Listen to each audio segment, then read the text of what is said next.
What if Nikon's most significant camera of the decade hasn't even launched yet? The highly anticipated Nikon Z7 III isn't just another routine upgrade in Nikon's mirrorless lineup. It could be the silent revolution Nikon needs to reclaim its place among the mirrorless elite. For years, Canon and Sony have been battling it out at the top of the high-resolution camera market, each pushing boundaries with aggressive specs and cutting-edge innovation. Nikon, meanwhile, has remained quieter, more reserved until now. With the Z7 III, all signs suggest Nikon is ready to flip the script and aim not to compete, but to lead.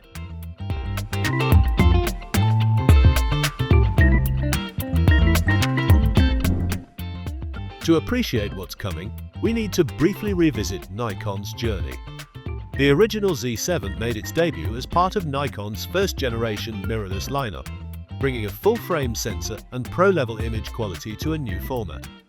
The Z7 II followed in 2020, delivering 45.7 megapixels, 4K 60p video, and 10 FPS burst shooting. Solid, dependable, but ultimately safe. It was a camera built on refinement, not reinvention.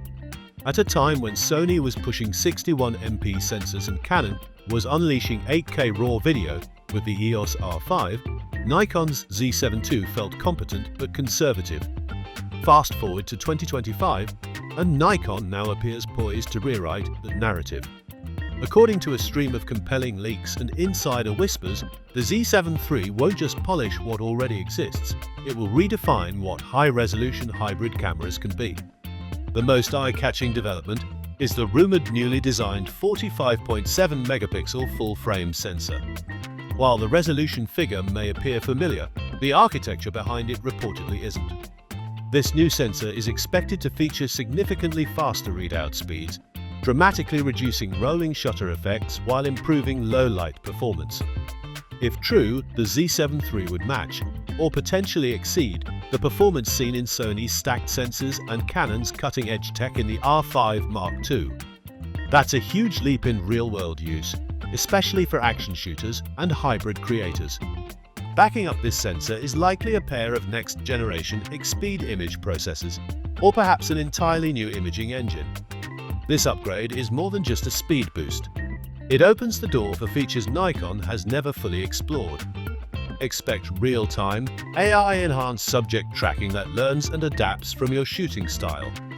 Think computational imaging tools like automated HDR blending or night mode exposures that challenge what's possible with traditional sensors.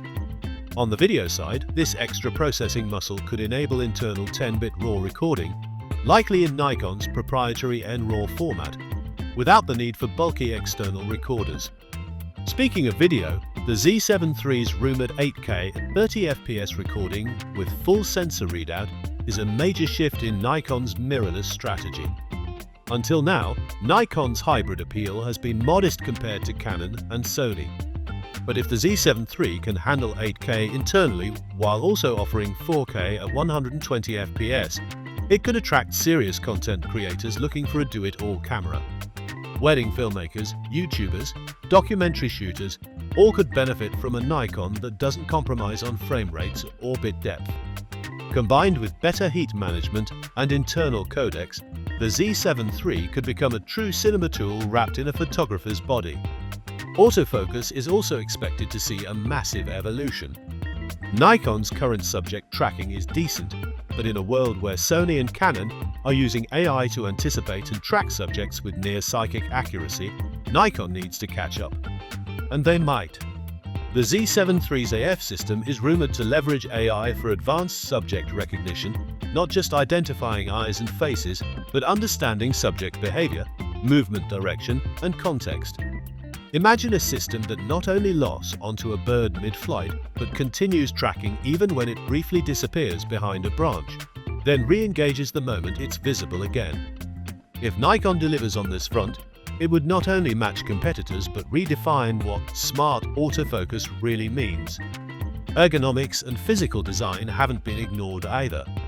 The Z7 III is expected to adopt some of the excellent handling improvements seen in the Nikon Z8, while still maintaining a more compact and travel-friendly form factor. This includes a redesigned grip, more refined button layout, dual card slot CF and SD, and a new high-resolution electronic viewfinder that offers a clearer, more immersive shooting experience. Weather sealing will likely see improvements as well, catering to landscape and wildlife shooters who need dependable gear in harsh environments. From a pricing standpoint, Nikon seems to be targeting the sweet spot between performance and value. While the Canon EOS R5 Mark II commands a premium at around $4,300 and the Sony A7 RVE sits close to $3,900, Nikon could strategically place the Z7 III somewhere between $3,000 and $3,500. If Nikon manages to offer 90% of what Canon and Sony are delivering at a lower price, they won't just be competing, they'll be disrupting. This is particularly meaningful for professionals and enthusiasts who demand high-end results without overspending. But even as Nikon prepares to strike hard with the Z7 III, challenges remain. The Z-mount lens ecosystem has improved dramatically over the past few years, but it still lags behind Sony and Canon in terms of third-party support. Sigma, Tamron, and others are just beginning to produce Z-mount lenses natively, while Canon continues to restrict RF mount compatibility altogether. For Nikon to win over more hybrid creators, especially those switching from other systems, it needs to accelerate this lens development. Marketing is another weak point for Nikon. They build excellent cameras, but often fail to convey the passion and performance their gear offers. Sony makes tech feel exciting. Canon sells reliability with emotion. Nikon must find a way to communicate that the Z7 III is not just another spec monster, it's an artist's tool. A creative companion designed to support expression, not overwhelm it. And then there's timing.